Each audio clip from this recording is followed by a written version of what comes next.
Alright, so hi guys. In this video, I'll be talking about something different. Usually I talk about the stock market because primarily that's where I invest.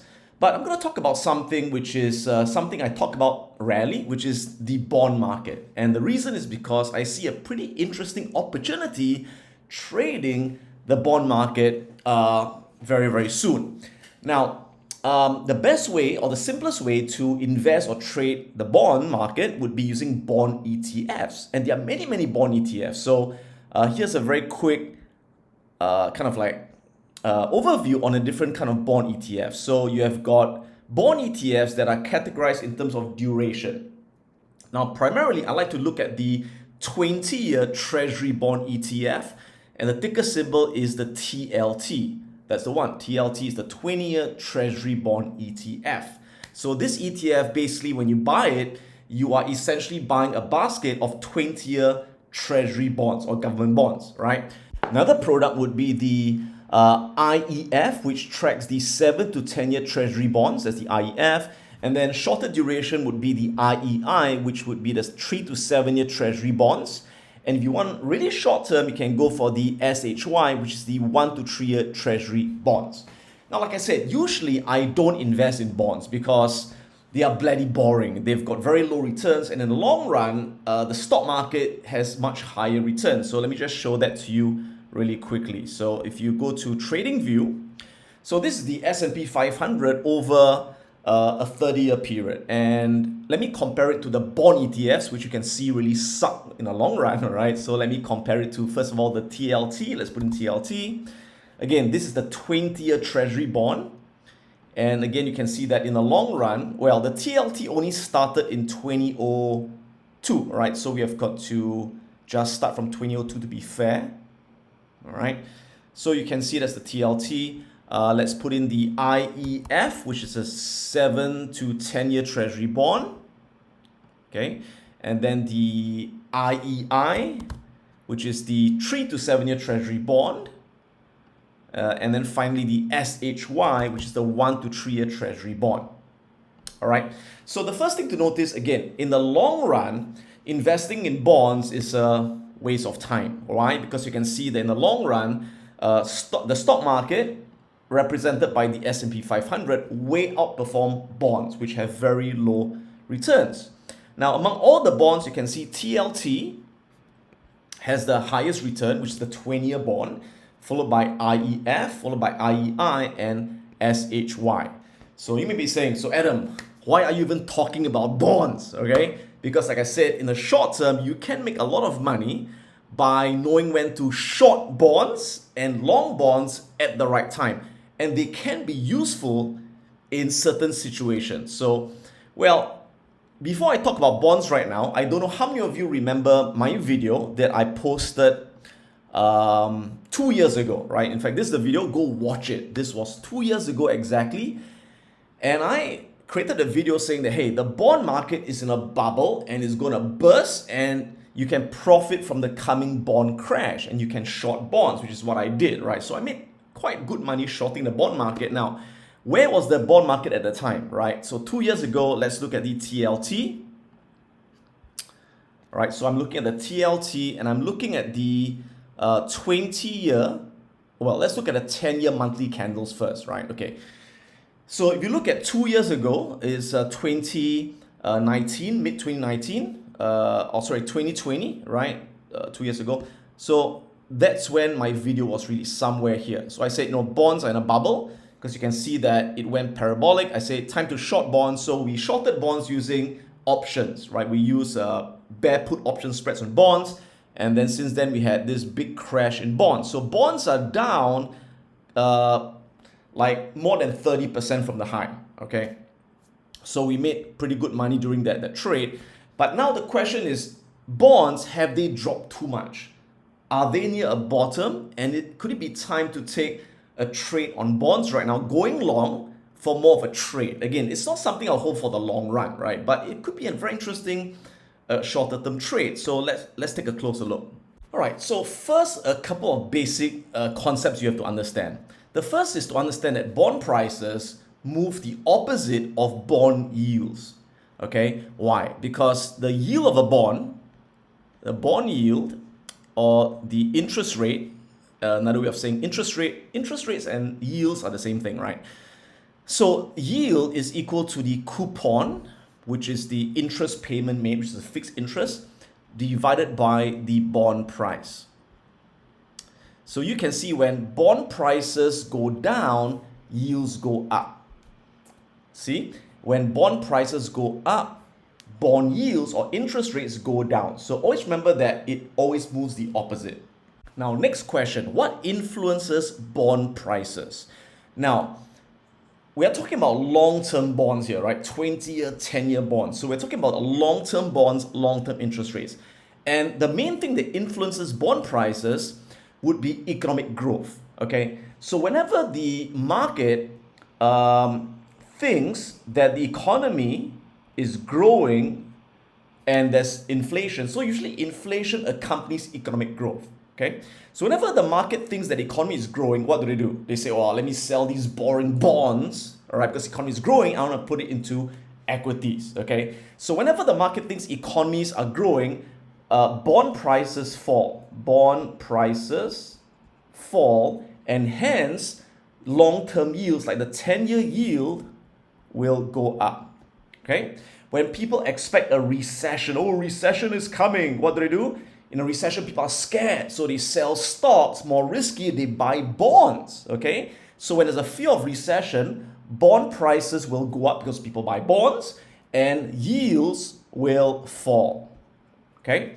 So why are bond prices dropping right now? Why are bond prices dropping and why are yields going up? You would have heard recently that the 10-year treasury yield is going up, right?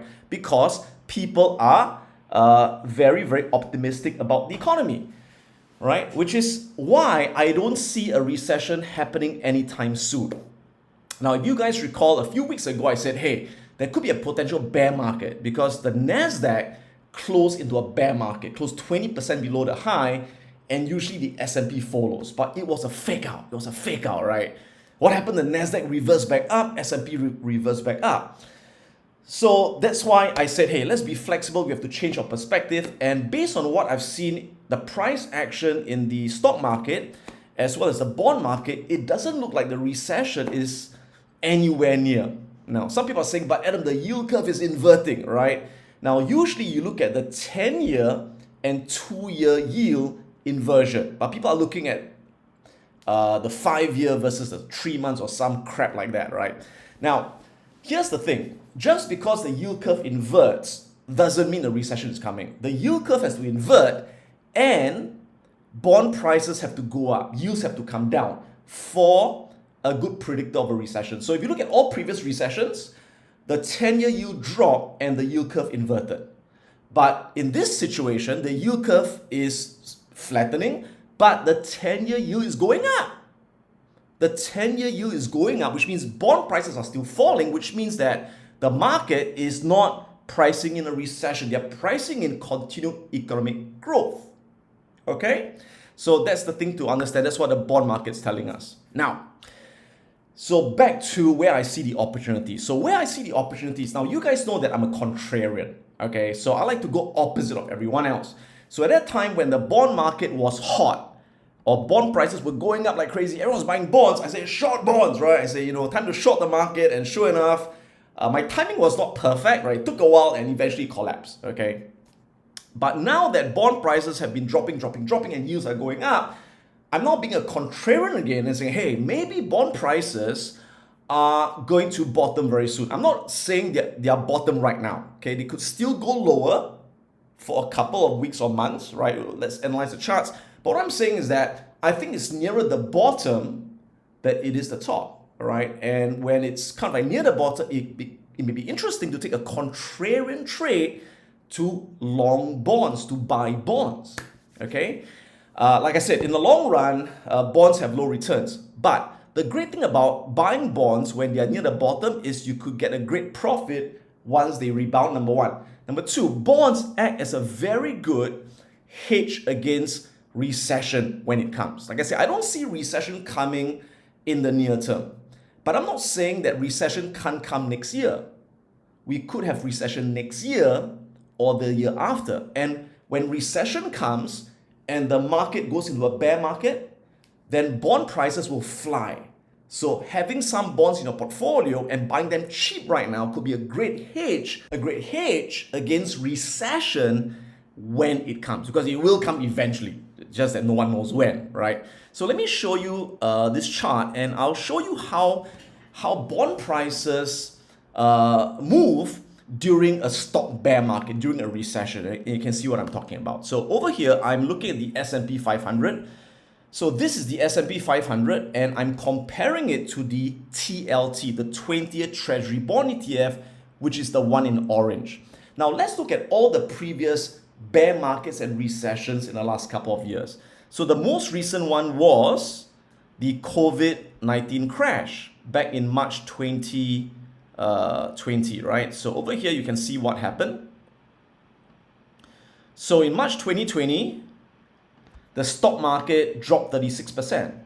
But what happened to the bond market, the TLT? The TLT went up. Can you see that? So if you own some TLT in your portfolio, it will hedge the temporary drop of the stocks that you own. So it acts as a pretty good hedge. All right. So that was March 2020. Now let's go back a bit more. Now there was a minor bear market in 2018 during the China-US trade war. It was not a recession, but it was just a minor bear market. So again, the stock market went down. What happened to bonds? Bonds went up. Can you see? It goes the opposite of the stock market during bear markets and recessions.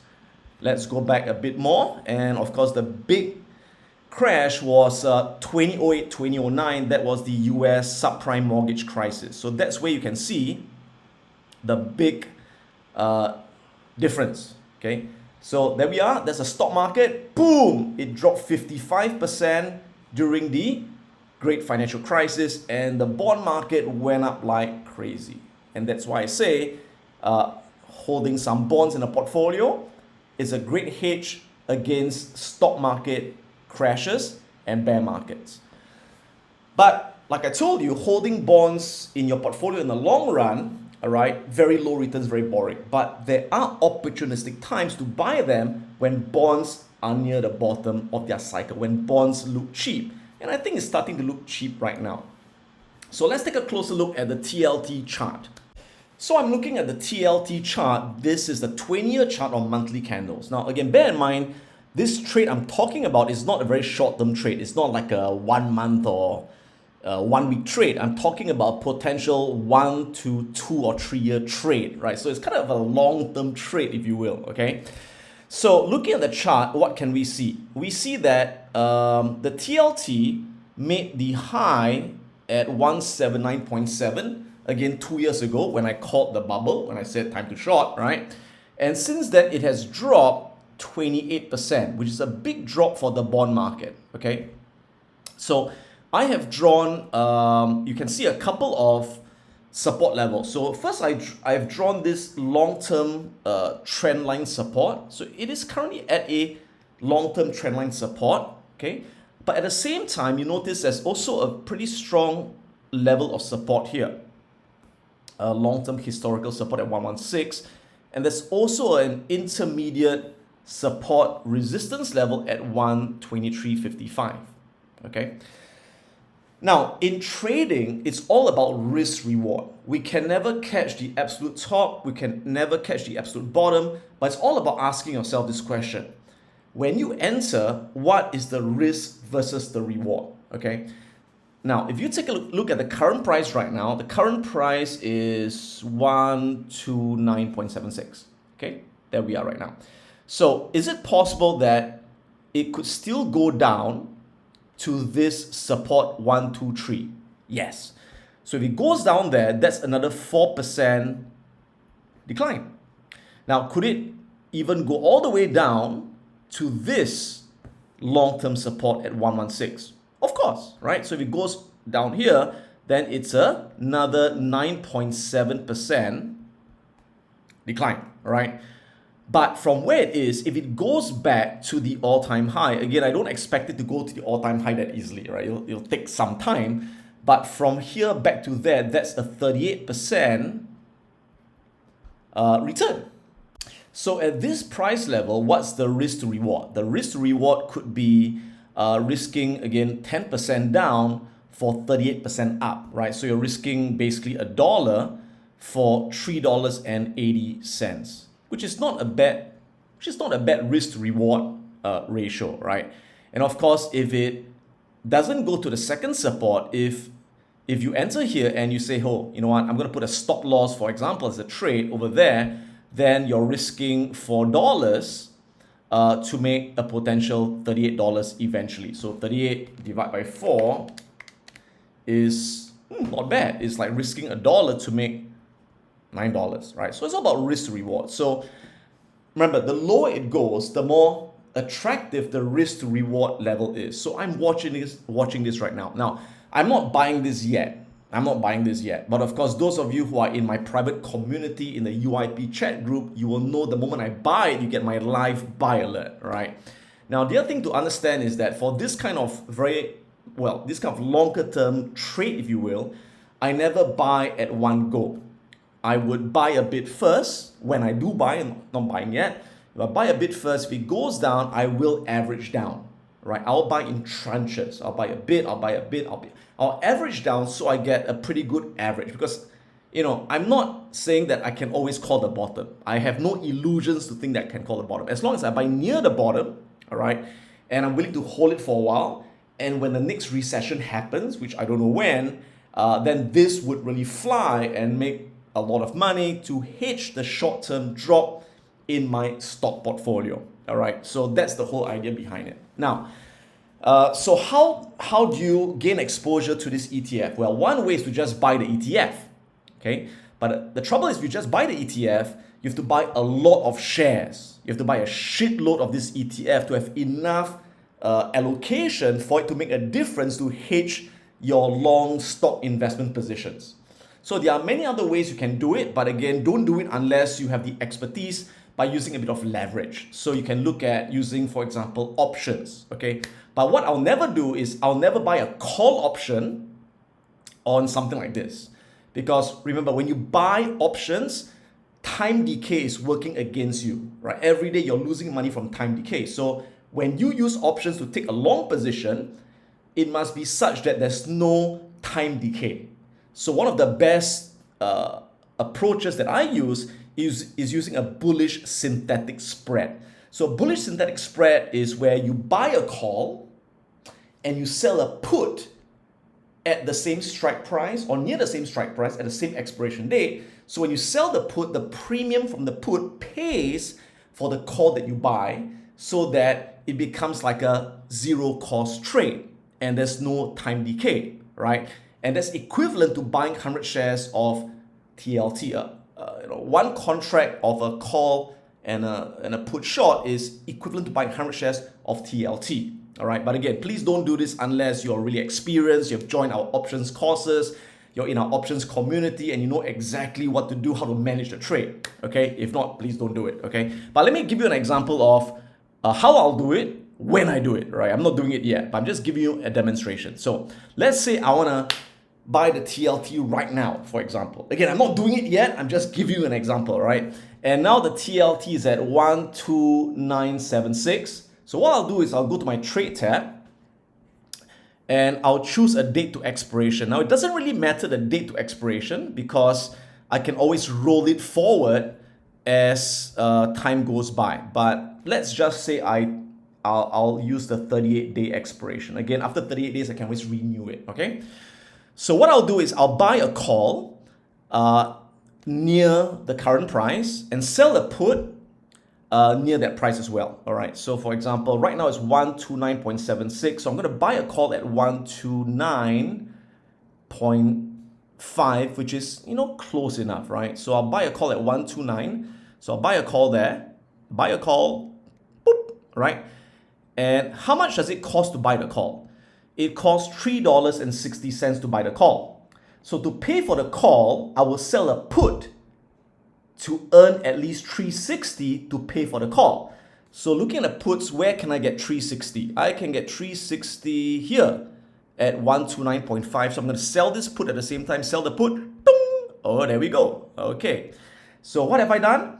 I've bought a call at 129.5 and I've sold a put at 129.5, right? So by doing that, the put pays for the call, and instead of paying money, I get paid 5 cents, right? So like I said, it's a zero cost trade. In fact, in this instance, not only is it zero cost, I get paid to enter this trade, all right? So what does the profit and loss chart look like? So if I click on this, analyze the trade, you can see this is what the P&L looks like. And the P&L of this bullish synthetic spread is exactly equivalent of buying 100 shares of TLT. It's the same thing, no difference, right? So right now the price is at 129.10, and again, you can see if the price goes up, I make money. But if the price goes down, I lose money, right? So of course, it's the same as buying 100 shares, right? You've got upside and you have got downside. So if it's a trade, you have to have a stop loss at appropriate levels to know when to cut loss if the trade is going against you, right? But again, you learn more in our options courses, our trading courses, our investment courses. But for now, it's just sharing with you this general concept. So the main advantage of using a bullish synthetic spread is, number one, it's a zero cost trade, so there's no time decay. And number two, if I buy 100 shares of TLT, how much would it cost me? Right? You see, 129.76. If I were to buy 100 shares of this, it will cost me $12,976. Right?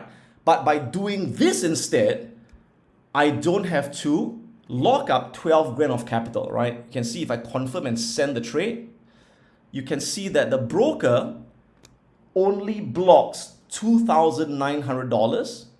That's the buying power effect. So instead of using 12 grand, I only use 2,009, right? So 2,009 divide by 12,976.